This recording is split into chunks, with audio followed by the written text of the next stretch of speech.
মার্চে যে এই কাজ বন্ধ করো, আমরা এই কোর্ট থেকে কপি আনছে, এই কপিটা দেখেন, দেখে এবার আপনারা কাজ করেন।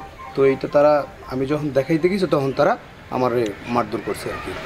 আমাদের কলেজের সম্পত্তি আমরা বেহাতে দিতে চাইতেছি না, প্রয়োজনে আমরা ছাত্ররা মিলে আন্দোলন করব।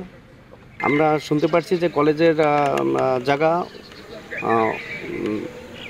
একটা মহল দখল করে নিয়ে যাইতেছে, এই শুনে আমরা যখন এখানে আসে বাধা দিছি তখন আমাদের উপরে অতর্কিতভাবে হামলা করছে। তারা হচ্ছে স্থানীয় আওয়ামী লীগের মদতদাতা, এই সাথে জড়িত। এই ঘরটা ওরা ভেঙে সুরে ওই যে দেখেন পাশে ফালাই থেকে ওরা একটা বিল্ডিং করছে জোর জুলুমভাবে। এটা নিয়ে আদালতও চলতে আছে, কিন্তু আদালতে ওরা তোয়াক্কা করিয়া ওরা এই বিল্ডিংটা জোর জুলুম করতেছে। আসলে এটা আমাদের কাম্য নয়। আমরা চাই আদালতের মাধ্যমে এটা সুষ্ঠু একটা সমাধান হচ্ছে ওদের। আমরা বলছি যে তোমাদের যদি দাবি থাকে তোমরা আইনের মাধ্যমে, সিস্টেমের মাধ্যমে আসলে জোর জুলুম তো করার কোনো প্রশ্ন নেই।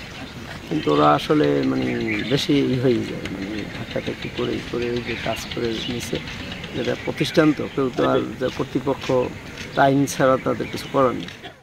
রিসেন্টলি দেখি যে জোর জবরদস্ত করে এরা একটা ভবন তুলতেছে, মার্কেট করতেছে, সেখানে নাকি ব্যবসা বাণিজ্য মার্কেটিং এই দোকানপাট হবে, এই করবে। তো এটা অনেক সবাই নিষেধ করা সত্ত্বেও এবং কোর্টের একটা ইনজাংশন জারি আছে, সেটাকেও ভায়োলেট করে তারা এই ভবনটা করছে। তো এখানে কলেজ কর্তৃপক্ষ বহু চেষ্টা করছে, স্থানীয় জনগণও চেষ্টা করছে যে এটাকে যাতে তাদেরকে নিবৃত্ত করা যায়, কিন্তু তারা পারে না। অনেকটা জোর জবরদখলের মতো একটা ঘটনা ঘটে গেছে। আসলে এখানে যদি একটা ভবন হয় বা মার্কেট হয়, যেটা শিক্ষা প্রতিষ্ঠানের জন্য অবশ্যই একটা দৃষ্টিকটু ব্যাপার। তো সেইখান থেকে আমরা এখনও বিষয়টা যেহেতু আইনের মধ্যে আছে, আদালতের কাছে আছে, আমরা আদালতের উপরে আস্থাশীল। কারণ আদালত যদি আমাদের এটাকে জাস্টিস দিয়ে দেয়, সেখানে তো আমরা সেটা ফেস করবো আর কি।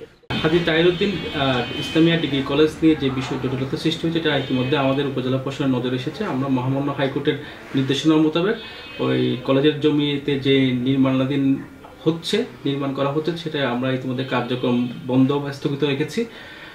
পরবর্তীতে জমির মালিকানা নির্ধারণপূর্বক আমরা পরবর্তী আইনের ব্যবস্থা গ্রহণ করব। কলেজটা 86 সালে প্রতিষ্ঠিত এবং 86 সাল থেকে ওই জায়গা কলেজ দেখছি আমরা ভোগ করে বিবাদের আগ পর্যন্ত ওটা আমরা জেনে আসছি ওটা কলেজেরই, এবং আমরা শুনেছি যেটা জায়গা কলেজের। তো ওখানে ক্লাসও করছে। পরবর্তীতে সাইডে ভাড়াও ছিল, এটা সত্য বারান্দাটা কলেজ, তো ওখানে ক্লাস করাইছি। আমরাই তো ডিগ্রিতে ক্লাস করাইছি। ঠিক আছে, তোমাদের যদি হয় সেটা কলেজ কর্তৃপক্ষ বুঝবে। আমরা কারো জায়গা বাড়িতে নিয়ে যাব না। আমরা এখানে করি চাকরি। কেউ আমাদের বিপক্ষে না, কলেজও আমাদের বিপক্ষে না, তোমরাও আমাদের বিপক্ষে না। এখন এটা নিয়ে মামলা চলছে। এখন মামলায় মামলা চলাকালীন সময় অন্তত যে রায়টা হয়, আমরা সেই রায় মাথা পেতে নেব।